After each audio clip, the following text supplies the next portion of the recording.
Hey, I'm Corey Glover. And this is Corey Pierce. We're from Disciples of Verity, and you're watching Heavy New York. Heavy New York. What's up, everybody? It's Alex from Heavy New York. We are back at the Kingsland in Brooklyn, and we're here with Corey Pierce and Corey Glover of Disciples of Verity. Thank you so much for your time today, man. Thanks for having us. Thank you so much. Yeah, it's so great to have you here. Your latest single, I believe, is Worthy, and you also have the song that you collaborated with Phil Demmel on. What I was curious is this like a clear representation of maybe like what the whole Disciples of Verity like catalog or like album is going to sound like, or is there like a little more experimentation and like each song calls for a new approach? I think that it's all somewhat similar, but a lot of melodic differences. I think it's a major thing. There's a lot of melodic differences. There's a lot of songs that are obviously have heavy parts. All the basics, you're going to have heavy stuff. You're going to have grooves, but a lot of melody, of course, because he's not screaming, and we didn't want him to. So Right. You want to do what everybody's doing, what comes naturally, just in a different sort of setting. And when you put all the parts together, of course, you're going to get a variety of things, new things that come out of it. Mm-hmm. Yeah. And we try to experiment as much as we possibly can. Not particularly during rehearsal, but when we're recording, we try to do some new shit all the time, see how it works. Mm-hmm. One thing I was curious about was maybe like the initial idea for this group to maybe combine everything you've done with God Forbid, everything you've done with Living Color, and I know that one of the members of Negative Skies in the band, was this to kind of like combine maybe everything you've learned from your previous projects into one, or did you guys try to do something that like you never really did before? I think we just kind of got together and, you just see what happens. I don't think it was planned out that much. It wasn't planned. It wasn't really planned, but for me, I wanted it to be different than anything else I've done. I didn't want it to sound like Living Color. I didn't want it to sound like whatever I was doing, stuff I did with George Lynch, with whoever. I wanted it to be different. I wanted to make a real sort of throw my melodic sort of idea into this kind of genre of music, which is it's really, really heavy, and it's tuned differently and it feels different. So I was trying to learn something new, really. Mm-hmm. Now, obviously, coming from these different projects, so you kind of, in a way, just answered this next question. Does each project you're in call for like a new approach? Like, is it a different mind frame, or maybe is there kind of like a usual method behind the madness that applies to every project that you're in?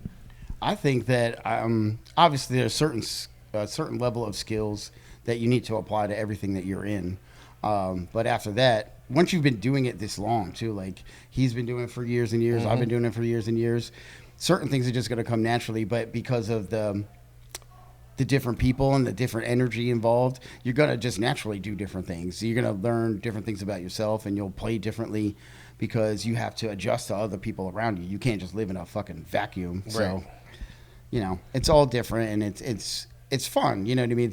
That at the end of the day, that's the best part of it. You get to do something that's a little new and exciting, and get to hear other people kind of like and vibe off of them, which makes everything new, because that's ultimately the only original thing left is the energy between the people. Mm-hmm. We're not writing no new scales. We ain't Steve Vai ain't in the band. Right. So, that'll be a great collaboration. Oh God. Yeah, it'd be great. No, I'm not saying it's a bad thing. Just be whew, Jesus Christ. It would be different. Yeah. Now, one question I have specifically for you is being a vocalist. Do you need to hear music in order to come up with lyrics, or do you sometimes have maybe like a subject matter or a concept in mind, and maybe that could help maybe point a direction for the music to go into? All the songs are written. They were written as they were being written. The lyrics were written as the song was being written, as things were coming in, and whatever occurred to me that worked within that framework. Mm-hmm. And sometimes it was, for me, I listen to the song and I sit there with a notepad and I come up with a line, and the line sort of blossoms into some more stuff and more stuff and more stuff. And sometimes I have something I've had something in my head for that week, that month, and I put it down there, and it's like, that will fit right there. So let's try that there. Mm-hmm. And, between, when we record it, sitting in somebody's basement, and I'm just sitting there thinking and vibing, and vibing with the music. And the music tells me what to do for the most part. And then when you're collaborating with somebody, their input always works, always helps make it grow, always makes it become something bigger than it is. Yeah, and I'd imagine nothing could be more heartbreaking than having like the best lyrics ever and then seeing how they go like one syllable over the actual arrangement. Right. And then and trying to adjust, and then it doesn't work, so it's not for that song. So you gotta make sure that you're subject to the song. Mm-hmm. The song is the most important thing. Of course. And now for you being a drummer, do you kind of like a similar question, do you need music before you lay down the rhythm and the beat, or do you sometimes have like a whole drum pattern and maybe riffs and melodies are kind of written over that? Well, I mean, it's pretty much like you said, a lot of it you just kind of have to, assimilate yourself into what's going on. But I mean, literally, when I hear riffs, I think of like 1,000 patterns, and I'll just play a bunch until somebody goes, all right, that one. Yeah, right. Because I can sit there and listen to a riff, and I can come up with a thrash beat to it. I'll come up with a fusion beat to it. I'll come up with an Afro-Cuban beat to it. I'll come up with a hip-hop beat to it, a blues beat, and I'll just keep trying them until one sounds right. And everybody's like, you can tell, when I start playing something, everybody's feeling it. You can tell by body language, everybody's into it, and that's usually what I go with, at that point, unless I feel like it's busted, no matter how they're feeling, and then I just change it anyway. Right. But, that's pretty much what it is. It's like you said, the song is the most important thing. So you just got to figure out, how can I make this the best song that I can make it, and what can I do to do that? Whether it's playing more notes or less notes or whatever it is, you just need to figure out how to make it the best it can be. That's it. Yeah. Now, when it comes to playing live, is there a similar energy that you channel into your live presence as when you are in songwriting mode, or is it a completely separate art altogether? It depends. It depends on the song. Some songs have an emotional sort of core to them that you'd have to adhere to, because for the singer, you're trying to explain to the audience what the music is saying with the words that you're using, and the music is informing the words are informing the audience, and the audience responds to that. So what all of us have to do is pay service to the song, and so that people understand it and they get it emotionally. They get it in here as opposed to up here. And if you do that, if you can accomplish that, it's a tough thing to do. It's really hard to do. When you get that, you've won. The fact that you can get up on stage and do that, you've won.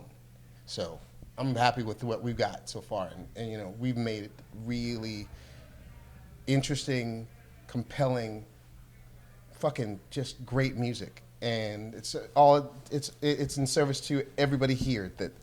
To Pearson, everybody in the band is doing their level best to make it work. Awesome. And I have two more questions for you guys. I always like to ask every artist this because it's always the hardest question for everybody to answer. I want you both to elaborate. Okay. Starting with you. How do you know when a song is done?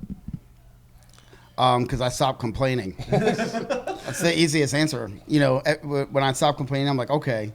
There's no more shit I can talk about this song, so it must be we're at the end. Right. That was beautiful. For me, it's like it feels good. It feels like when you're, particularly in the beginning of a song, you're struggling with figuring out what makes that fit into that, and then that. And when you have no more to fit into it, there's nothing more you can fit into it. Nothing more you could adjust or put in there. There's no other word that's going to make this work. It's finished. And sometimes you belabor that point. Sometimes you go through it all day long. It's like, you know what? We got it 5-6 takes ago. Let's go home. You work on something long enough, you're just going to ruin it. Yeah. Yeah. And the final question I wanted to ask you for both of you is that you guys it's one thing to make great music, but you've always made music that I've thought connected with a lot of people. And when I first heard Worthy, it reminded me why I liked God Forbid, why I enjoyed Living Color. Mm-hmm. So many people were singing. I've known, plenty of people in the generation before me who grew up with your music and said how Living Color, informed them on stuff. And for you, I graduated high school to Earth's Blood. And we're sorry to make you feel old. That was hurtful. But when you guys see how people identify with your art and people relate to it, does that change how you look at yourself as an artist in a way? I don't overthink it like that. I'm just happy that people are enjoying it. I don't take it for any more than that. I think that if you start to overanalyze everything, it just sucks the soul out of everything that you're doing, and it kind of robs it of its authenticity. I think that there are too many bands that sit out there and think, all right, well, now this is what's going on, this is what people are feeling, now we need to just do that. I'm not going to mention any bands, but there's some bands that just keep writing the same shit because it worked. And then they got scared. Like, all right, people like this. Now we can't go past it. We got to stay in that zone. And I think like that defeats the purpose of doing all of this. Like the whole point of this is to be creative and to just share with people what's inside you. And then once you start changing it, then you're shitting on what they liked in the first place anyway. So, you know, you got to go with the flow a little bit and just not overthink it. Right. Of course. Yeah. That's the aim of this whole interview. Don't overthink shit. Yeah. Yeah, exactly. So, congratulations. Don't overthink anything. That's going to be me when I edit this whole thing. Like, should I edit this? Should I edit this? But you know what? I'm not even going to edit this. I'm going to put the raw footage. Let it be. It's going to be the most unedited interview ever. Think about other stuff. Think about like barbecue and hot broads when you're Right. You know what I mean? There you go. So before we go, I want to thank you guys so much for your time today. Really looking forward to the show tonight. Is there just anything else with the band you would like to promote? Like when could we maybe expect a full-length album? Or Soon. And any shows coming up too that have been announced that you'd like to plug? We'll start playing more shows, obviously in the spring when he gets back from doing the Bowie stuff, and I have a record that I have to produce for Dissensions. You saw those guys, I think. So once that's done and he's back, then you'll see us out and about doing similar shit, I guess, in hallways or something. Yeah. Awesome. Well, thank you guys so much. Not overthinking it. There you go. Don't overthink it. Everybody, we are here with Disciples of Verity. Be sure to check out the latest single, Worthy. If you haven't already, it's absolutely awesome. This is Alex from Heavy New York. We'll see you next time.